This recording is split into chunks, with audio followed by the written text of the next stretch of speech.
Batchelor, the founder of Conscious Working, which focuses on embedding well-being and its benefits into the workplace.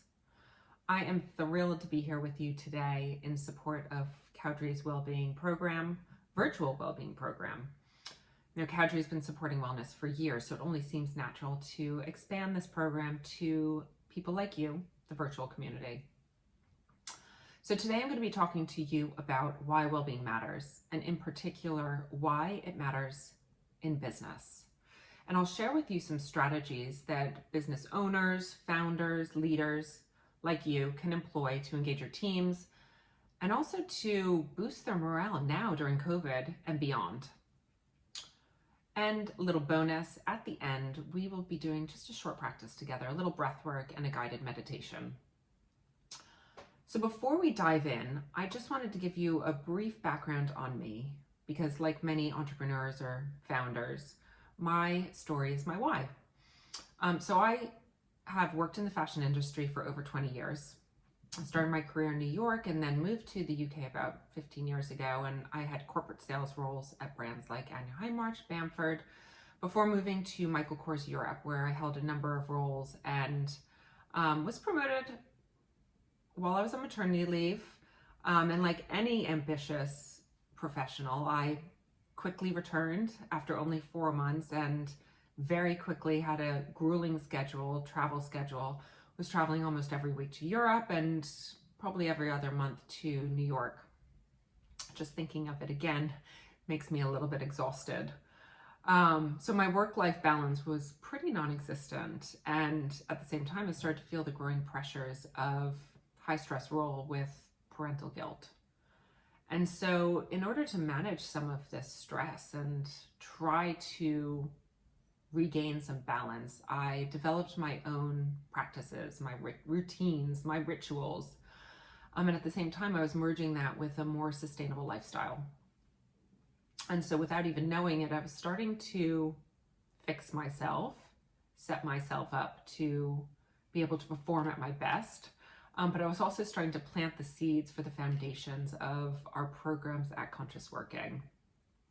So Conscious Working then was born out of this recognition, this realization that well-being is needed in business. There's a much greater need for it now than ever. And just in the past year, we've really started to come to terms with this and started to partner with businesses to create and implement bespoke well-being programs that address the hybrid challenges of work today. But we're also looking at what are the future challenges of work? What is work going to look like? And how can we establish some well-being programs that enable teams to perform at their best? So in my view, I've been a leader and now I'm sitting on the other side, and well-being can be used as a bridge. It can be used to create culture, and it can also be used as a strategy to perform and perform great, to hit the numbers that you need to hit. So if teams and leaders feel good, it's really simple. If they feel good, they'll perform well. And that's what we go on. That's what we speak to our partners about. So let's dive in. We can all agree the world has changed. The world itself is different, and so is the world of work. And no business, no CEO, no company has been exempt from this in the past year. Some might have been more impacted than others, but every company has been impacted because, the pandemic was outside of our control. No one was really prepared for it. What's also really clear is that every employee needs support, every employee at every level. There's been some interesting research done in the past year, and employees all state that within the past year that their mental health and their physical health is more important now than it was a year ago. So mental health is 84% more important, physical health is 87% more important. There was also a study done recently by Oracle and Workplace Intelligence, which wanted to understand the effects of remote working caused by the prolonged pandemic. And what came out of it is that C-suite executives are experiencing the biggest effects. with over 50% of C-suite execs stating that they are struggling with mental health. Now, it's not to say that any other level is not experiencing it, but just to a lesser extent. So these C-suite executives cited challenges with managing stress and anxiety, collaboration with teams, lacking work culture, lacking that connection. You know, at the end of the day, C-suite executives, people like you, leaders, are still expected to hit your numbers, still expected to drive the business in the way that you need to. But we weren't trained to be working in this way. We hadn't, practiced working this way. So this hybrid work is very different. It's different for leaders to be managing teams. Now, bottom line, businesses need to be supporting employees. And this is at every level. And it's to enable them to navigate through unprecedented times, but also helping them achieve those budgets, those targets that are required. Now, there's a few mistakes that I'm seeing some businesses make as they look towards well-being, to implement well-being programs. And the first one is that leaders are not necessarily engaged. So they might be supporting it financially, but actually believing in it, that's a different story. So they've signed off on the budget, but wholeheartedly don't necessarily see the benefits of a well-being program. Or if they do see the benefits, they actually aren't embracing their own well-being practices. The second mistake that I'm seeing is that employers actually think they're doing a lot more, they're offering a lot more, they're supporting their teams a lot more than employees actually feel. And there's been some research that backs this up. So there's been some research showing there's a significant gap between what workers feel they're getting as support compared to what employers feel they're giving. For example, 25% of employees consider their company is giving a good job for stress, to support stress, while over 42% of employers feel they're doing a good job. Even bigger gap is around mental health. And we have 27% of employees think that their company is doing a bad job, a poor job, while only 7% of employers think they're doing a bad job. So most people think they're doing great. And there's just this gap. There's a big gap. And number three, the third mistake that we're seeing is that at the end of the day, numbers still need to get done. We understand that. But the business is still emphasizing the job getting done. And look, we all are probably, victim to this. We wear our business like badges of honor. We have this great work ethic. We want to get things done. But we have forgotten that there's a balance. There's a yin and a yang, and you need to have both in order to perform to your best. So we need to have this work ethic, this drive, but we also need to have a bit of a rest ethic and this time off. And now more than ever, that's important because there are really no boundaries with our current hybrid situation. So those are the three mistakes that I'm commonly seeing. Now, what can you do? What can you do as a business owner, as a business founder, as a leader? My number one strategy for you is lead by example. As a leader, consider yourself like the team coach. You're coaching this, all-star team. How important is it that your team members are fighting fit? You're right, it's everything. You want your team playing their A game. So in order to play their A game, they need to be practicing consistently. They practice day in, day out. They have different drills. The same is true for people in business, for our teams in business. They need to have consistent well-being practices in order to deliver their best work. It's not like they have one day of, doing some great things and then the rest 6 other days they have no well-being practices. You need to have a consistent practice day in, day out to support your overall well-being. But even more than this, more than the team members being fighting fit, you as the leader, as the coach, need to be fighting fit. So your team, your all-star team needs to see you as the coach in great shape, mentally, physically. And in order to do that, then you're able to motivate them, to inspire them, to lead them. So those consistent practices that your teams need to have, they need to start with you, in fact. And when you have consistent well-being practices, then you can inspire your team members, all to have the same sort of consistency. And that enables you to perform day in and day out, and that will then engage them to support their own well-being day in and day out. Sort of like being on an airplane. You get onto the airplane, buckle your seatbelt, and the safety security video comes on. What do they say? They say, put your mask on first. Put your mask on first before you put on the mask of your child, of someone next to you. Why? Because you can't help anyone unless you've helped yourself first. If you're not there, then you can't put the mask on your child.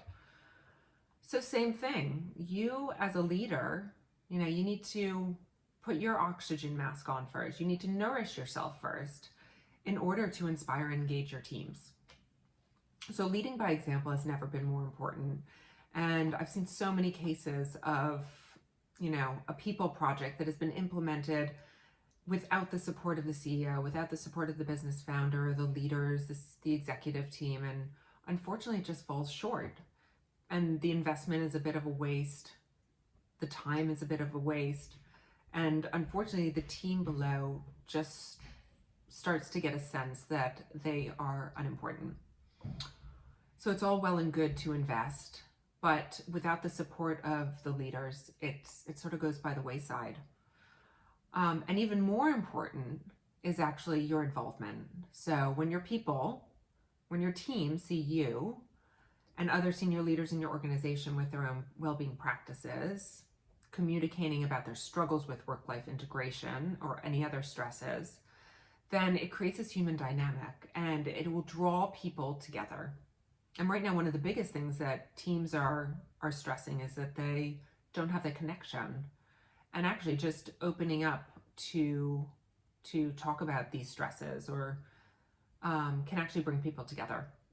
And ultimately, it will enable teams to be stronger and more committed in the long term. So, from my view, well-being needs to be a core value that's embraced by the company. And we all should be recognizing that well-being is a strategic asset because well-being does enhance performance.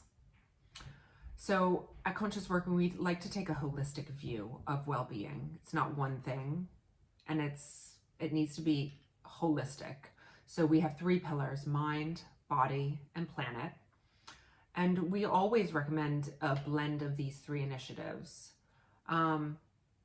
because different people need different things, but also if you don't have the blend, then you're just looking at something one-sided. So we have this blend of initiatives, and they could include meditation, mindfulness trainings, workshops, yoga, other dynamic movement, also some passive movement such as yin yoga, maybe some breath work, mindset and behavioral workshops, looking at establishing healthy habits. So it's a whole realm of initiatives, programs, and ongoing practices in order to tackle the needs of your business and the needs of your team.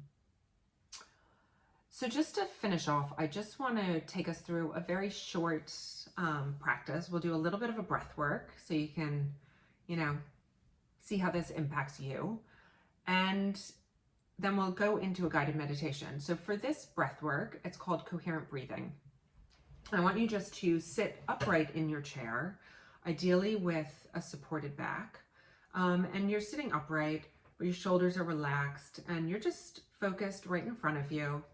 And if you want, you can have your eyes shut for the breath work. If not, you can have them open. But if they're open, just have one central point to look at in front of you.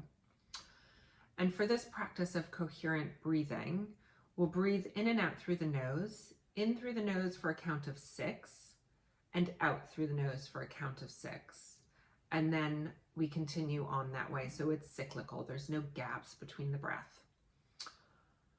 And the reason we do this is this brings our systems, our lungs, our circulatory system into coherence so that everything, all the internal organs are working at optimum efficiency. So we'll do a few rounds of this breath work, and then I'll lead you into a short guided meditation. So when you're ready, take a breath in and a breath out. And now breathe in through the nose for a count of 1, 2, 3, 4, 5, 6. Exhale, 2, 3, 4, 5, 6. Inhale, 2, 3, 4, 5, 6. Exhale, 2, 3, 4, 5, 6. Inhale, 2, 3, 4, 5, 6. Exhale, 2, 3, 4, 5, 6. Inhale, continue with your own breathing pattern. Inhaling and exhaling through the nose for your count of 6. And just let the breath be cyclical. No gaps between the inhale and exhale. No gaps between the exhale and inhale. Just moving rhythmically, cyclically for this coherent breathing. Bringing your circulatory system, your heart, your lungs into coherence.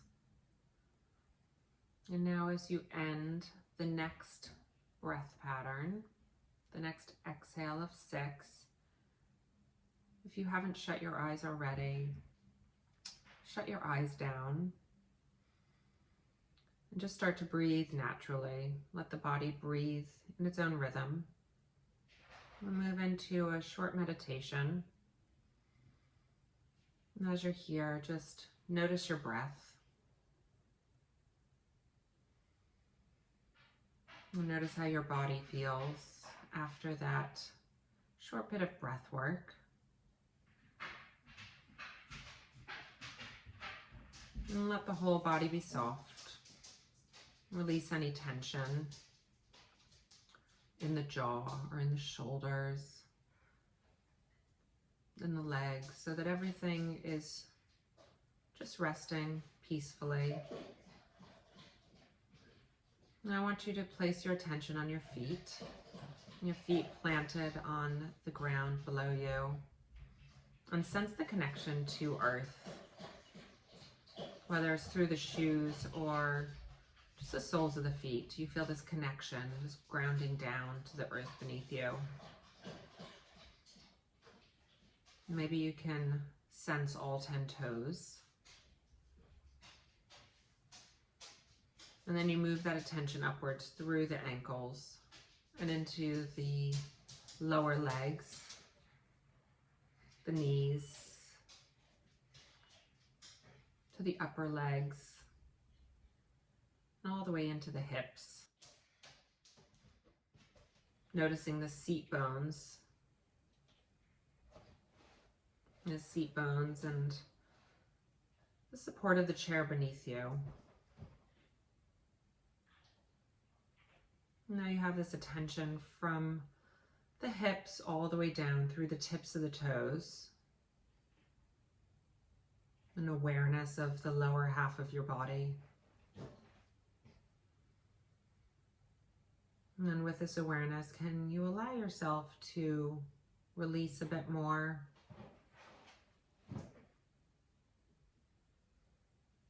And then move your attention upward from the tailbone all the way up the spine, this physical center line of your body. Walking your attention up the lumbar spine, the mid-thoracic spine, and into the cervical spine. Bringing the attention into the shoulders. And then funneling that attention down the arms and into your hands. And can you notice as the attention moves into your hands, soles of your hands and the fingers? Can you notice any sensations? And as attention moves, so does our energy, and sometimes it draws with us some tingling sensations or maybe a warmth. And you observe how your body feels. Now that you have awareness from the shoulders all the way down through the tips of the fingers and all the way down through the torso into the legs to the tips of the toes. And now you move this attention upward through the throat into the head, placing your attention on the sides of the head and the ears.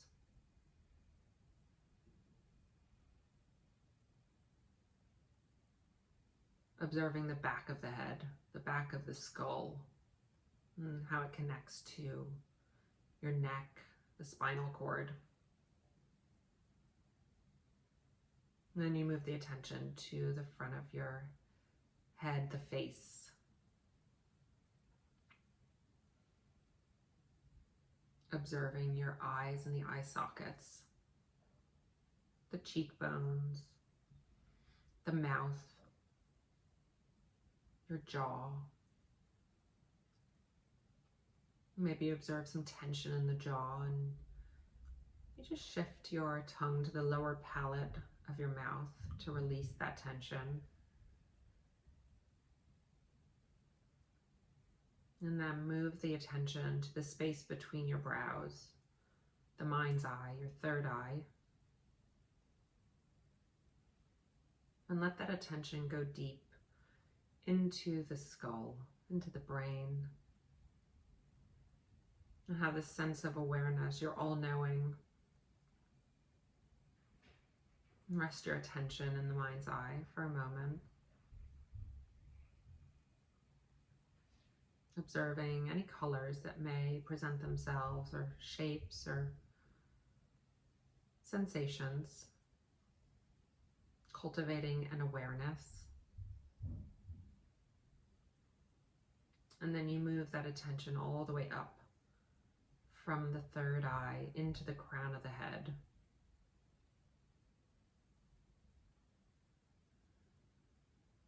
And observe. Observe how you feel, how your body feels, now that you have a complete body awareness from the crown of the head all the way down through the tips of the fingers and all the way down through the tips of the toes.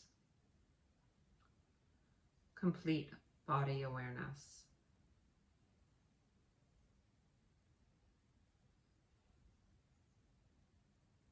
And now bring your attention back to your breath. Just feeling the body breathe. Now that you have complete awareness of the physicality of your body here, right now.